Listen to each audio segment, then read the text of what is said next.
তোমরা যারা বলছিলে যে 2রা মার্চের দিনই অ্যাপয়েন্টমেন্ট লেটার দেবে এবং তার পরের দিন থেকে স্কুলে জয়েন করতে পারবে, আজকে হিসেবটা মিলল তো?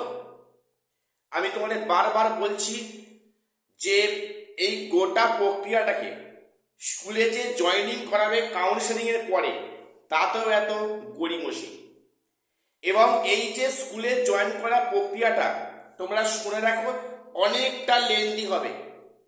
কারণ যে পথে কমিশন হেঁটেছে, যে পথে পশ্চিমবঙ্গ মধ্যশিক্ষা পর্ষদ হাঁটছে, সেখানে কিন্তু স্কুলে জয়েনিং করার ক্ষেত্রে বেশ কিছুদিন সময় লাগবে। আমরা সবাই কি ভেবেছিলাম যে মধ্যশিক্ষা পর্ষদ থেকে অ্যাপয়েন্টমেন্ট লেটার দেবে, আমরা স্কুলে গিয়ে সেদিন বা তার পরের দিন গিয়ে জয়েন করব। এই ধারণাটা এখন মন থেকে মুছে ফেলতে হবে। তোমরা জানো যে 2016-তে স্কুলে জয়েনিং করার পর পুলিশ ভেরিফিকেশন এবং মেডিকেল টেস্ট হয়েছিল। সেখানে 26-এ কি করলো যে সেখানে আগে পুলিশ ভেরিফিকেশন, তারপরে মেডিকেল চেক আপ, তারপরে স্কুলে জয়েনিং। অর্থাৎ আজকের মানে ডিওজিও ভবনে যারা পিভিআর কপি ফিল আপ করে জমা দিয়ে এসছে, এটা কিন্তু পুলিশ ভেরিফিকেশন হয়নি, ফর্মটা জমা দিয়ে এসছে এবং সেখানে মধ্যশিক্ষা পর্ষদ সেই ফর্মগুলো তোমার ঠিকানায়, তোমার যে লোকাল থানা সেখানে কপিটা পাঠাবে।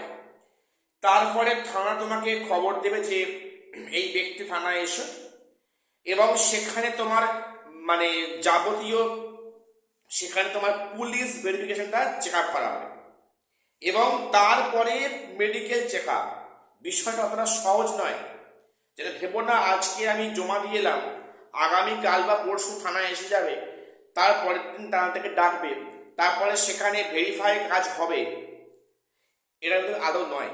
সেই পথে হাঁটছে না পরিষ্কার। কিন্তু আমি আগেও বলেছি, আজকে ভিডিওতে বলছি যে মধ্যশিক্ষা পর্ষদ থেকে একটা অবাক করা বিষয়, এতদিন স্কুল সার্ভিস কমিশন যাবতীয় ডকুমেন্টস একাধিকবার চেক আপ করেছে, ভেরিফিকেশনের সময়, ইন্টারভিউয়ের সময়, সেখানে কাউন্সেলিংয়ে যাওয়ার সময়।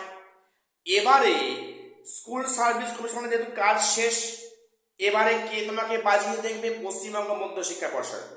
সেখানে চলছে ভেরিফাইয়ের কাজ, তুমি সত্যি আসল না নকল ব্যক্তি, তোমার অ্যাড্রেস আদৌ ওই ঠিকানায় কিনা সেটাকে চেক আপ করার জন্য বা চেক করার জন্য তোমাকে সেখানে পুনরায় ডকুমেন্টস ভেরিফিকেশন করানো হচ্ছে। এটা শুধু ক্লাস 11-12 নয়, সেম প্রক্রিয়া ফলো হবে ক্লাস 9-10-এ। দেখে নিও, মাত্র 7টা সাবজেক্টে কাউন্সেলিং করিয়েছে, তারপরে পিভিআর কপি জমা নিচ্ছে, ডকুমেন্টস ভেরিফাই কাজ হচ্ছে। এই প্রক্রিয়াটা শুধু কদিন লাগে দেখো। তারপরে বাকি সাবজেক্টে পাটে পাটে কাউন্সেলিং করাবে, সেখানে একই প্রক্রিয়াতে কাজ হবে। এই যে একাদশ দ্বাদশের প্রক্রিয়াটাই আমার তো মনে হয় খুব লেন্দি হবে, এবং সেখানে 9-10-এর ক্ষেত্রে সেম মানে রুলস ফলো করা হবে।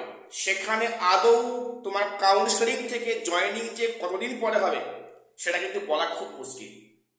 অবশ্যই হবে, কিন্তু সেটা কতদিন পরে হবে, সেটা যে সেটা ডিলে হবে, সেটা কত লেন্দি হবে, সেটা সময় বলবে।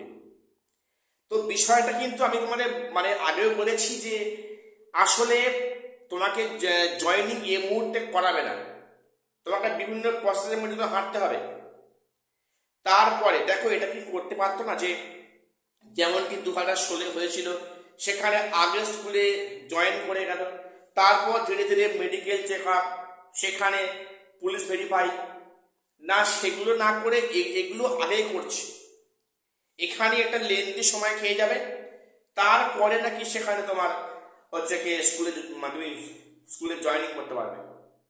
এই যে প্রক্রিয়াটা, মানে এ তো অহেতুক লেন্দি হচ্ছে, বিষয়টা অহেতুক লেন্দি হচ্ছে। তো কাজেই আরেকটা প্রশ্ন আমাকে করছো যে বাকি সাবজেক্টের কাউন্সেলিং, আমি আগেও বলেছি যে এই সপ্তাহের মধ্যে কিন্তু একটা বিজ্ঞপ্তি আসতে পারে। যে বাকি সাবজেক্টের মধ্যে কটা সাবজেক্টে কাউন্সেলিং কবে হবে, সেখানে ইন্টিমেশন লেটার ডাউনলোড, সেখানে স্কুল ওয়াইজ ভ্যাকান্সি লিস্ট কয়েক মানে সেটা পাবলিশ করে। দেখো মোটামুটি মার্চের 10 তারিখের আগে বাকি সাবজেক্টে কাউন্সেলিং শুরু হওয়ার কোনো সম্ভাবনা আমি দেখছি না।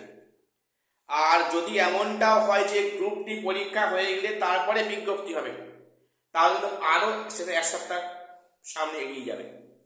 কাজেই এই মার্চের মধ্যে আমি জানি না কীভাবে একাদশ দ্বাদশের নিয়োগ প্রক্রিয়া সম্পূর্ণ হবে, সম্ভব নয়।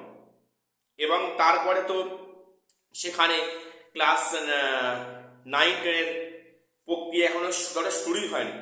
অবাক করার বিষয় 9-10 নিয়ে কোনো একটা কোনো একটা প্রেস কনফারেন্স নেই যে একটু ধৈর্য এর সময় লাগছে, একটা ওয়ার্ডও কেউ ব্যয় করছে না এসএসসির পক্ষ থেকে যে এই কারণে আমাদের সময় লাগে বা দেরি হচ্ছে। প্রত্যেককে খুবই অবাক বা বিস্মিত হওয়াটা স্বাভাবিক।